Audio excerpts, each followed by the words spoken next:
Wala na siyang tubig. Galing ako sa baba.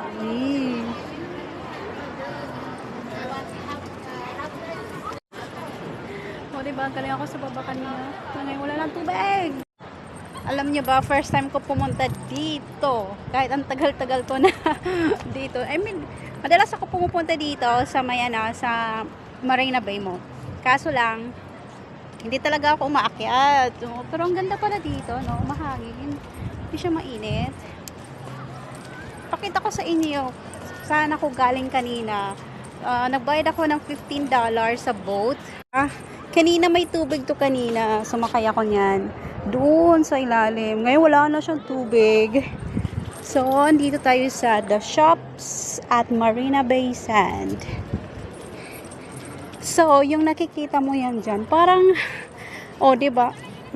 Sobrang lapit lang talaga. Yung, alam mo yun, Garden by the Bay. Pwede, kumbaga tutusin yan. Ayan yung Merlion Park. Diba? Sa totoo lang, ang Singapore ay parang Makati lang. Kalaki. See? Diba? Yan yung Merlion. Pero nandito ako ngayon sa Marina Bay Mall. Diba? Pwede mo naman yan lakarin papunta doon kung matyaga ka maglakad. Yeah. Pero dito ka magsisimula maglakad. Diyan, doon. No, darating ka na doon. Pero in fairness, ang layo. Maganda sana kung may bike. Walang problema. Pero may, pwede naman ka mag-rent dito ng bike. I think yung bike is nasa, magkano ba? $1 ata yun.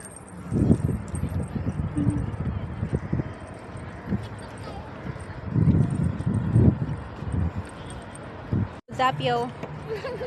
Lakad-lakad tayo dito.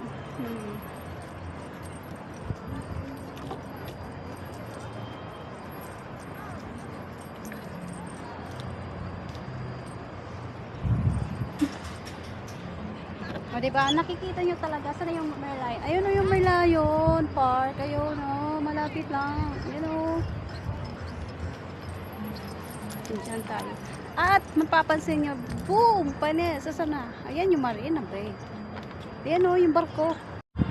Yan siya.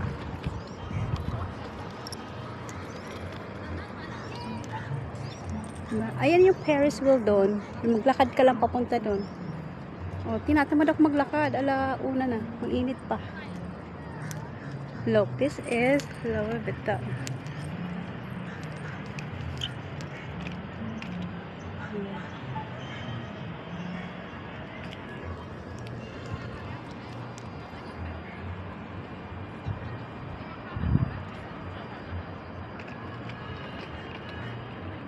Diba? Makita nyo, Nasa Marina Bay, pero nakikita mo yung Merlion Park. Pwede mo naman siya lakarin, as in promise. Simula dito, doon. Pwede, para malayo ata kung doon ka maglalakad. Sisimula.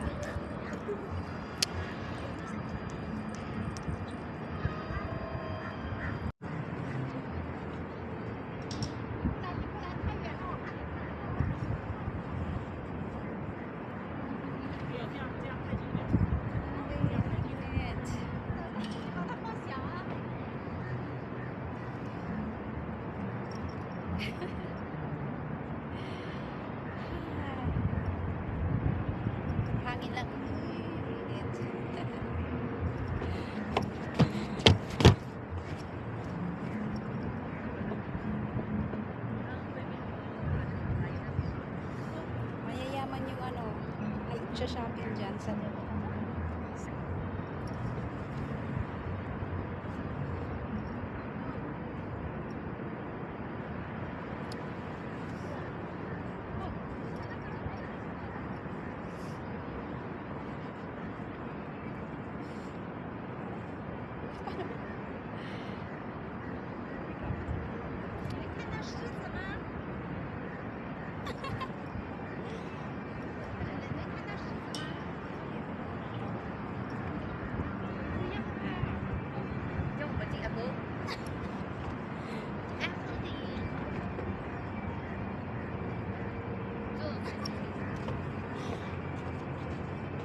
Ang init.